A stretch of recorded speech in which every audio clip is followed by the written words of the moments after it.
Merhaba, konnichiwa, annyeonghaseyo. Hello guys. In this video, I'm going to talk about how you can improve your pronunciation with an advanced technique called shadowing. Pronunciation is always a hot topic when talking about language learning. And in my point of view, there are two layers in practicing pronunciation. So in this video, I want to tell you how I practice my pronunciation and how you can also improve your pronunciation. So the first level in practicing your pronunciation is to pronounce the consonant and your vowel correctly. That means separate word. When the vowel is combined with consonant, how do they make sound correctly? If you're lucky, you might have your mother tongue has a lot of words that is in common with the language that you're studying, and this will be easier for you. To practice this, you can use YouTube video. I've seen a lot of YouTube videos that teaches how to pronounce the alphabet, the vowels, so this will be really useful for you.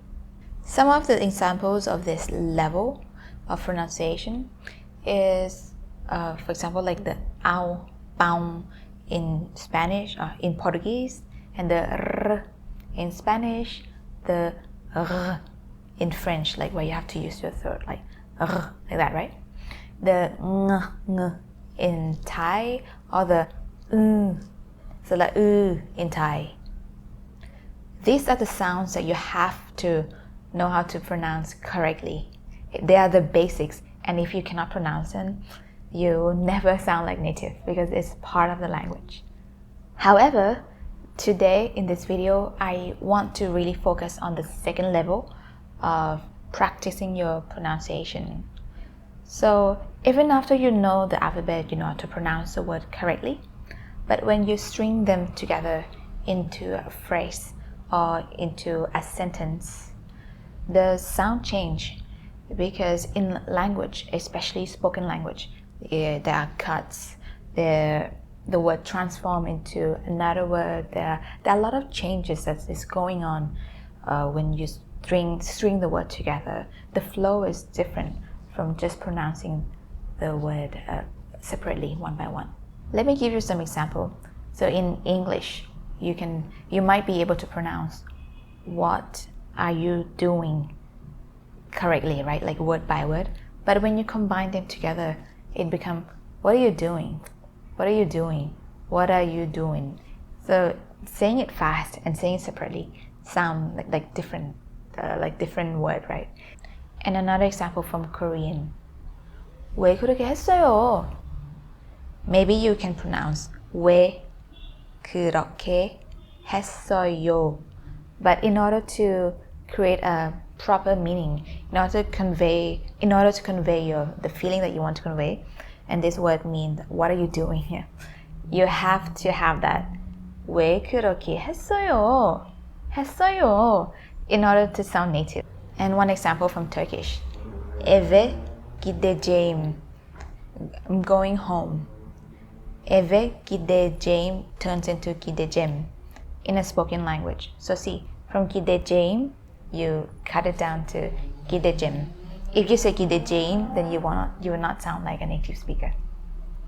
So the first example that I gave in English, what are you doing becomes what are you doing?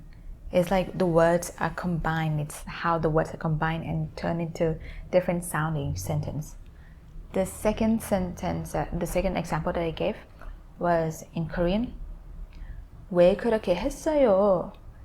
So this emotion that you have, that you create with the change in the sound, intonation at the back is very important. And the third example, the Turkish one, eve gideceğim becomes eve gideceğim. You cut down from ceğim becomes cem. So how do you improve all that? The technique that I use is called shadowing. So what do I mean by shadowing? The idea is very simple. You imitate the audio or the video, the native speaker, real time, with the least delay possible. Later in this video, I'm gonna show you real examples how I practice this.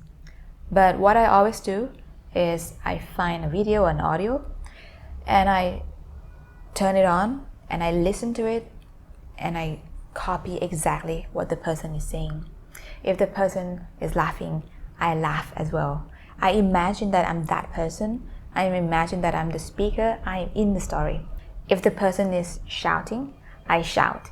If she's whispering, I whisper. So I do exactly what she's doing. I copy even the slightest change in her voice.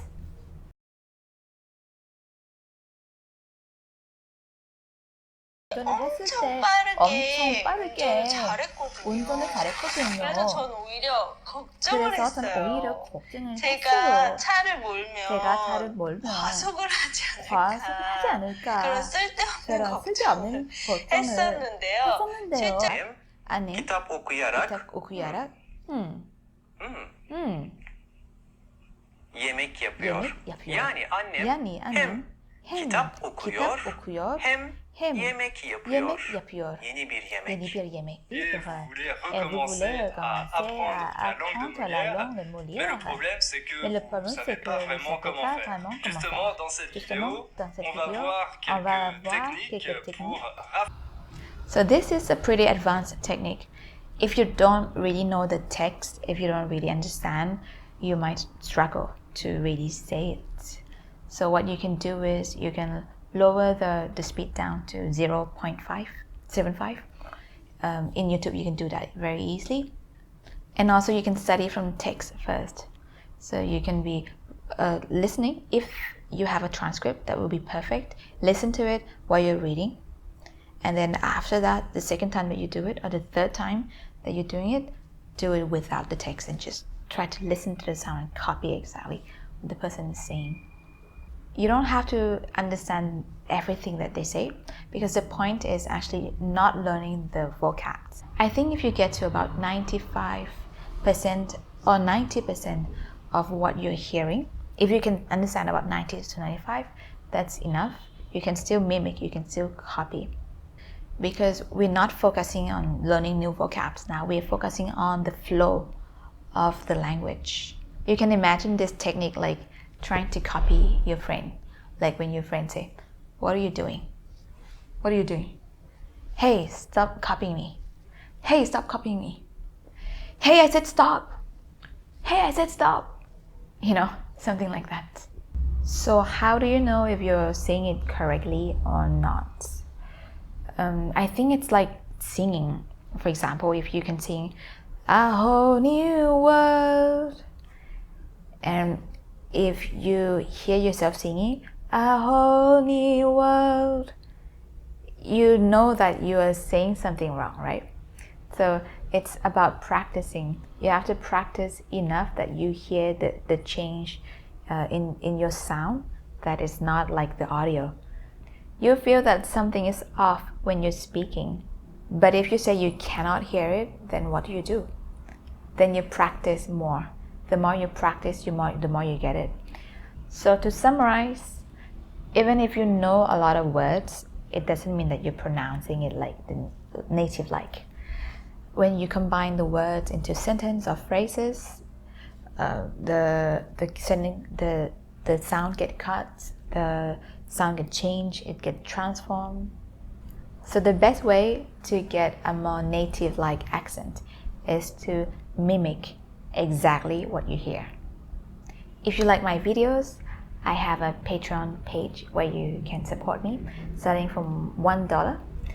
And so thank you so much, and I will see you in the next video. Bye.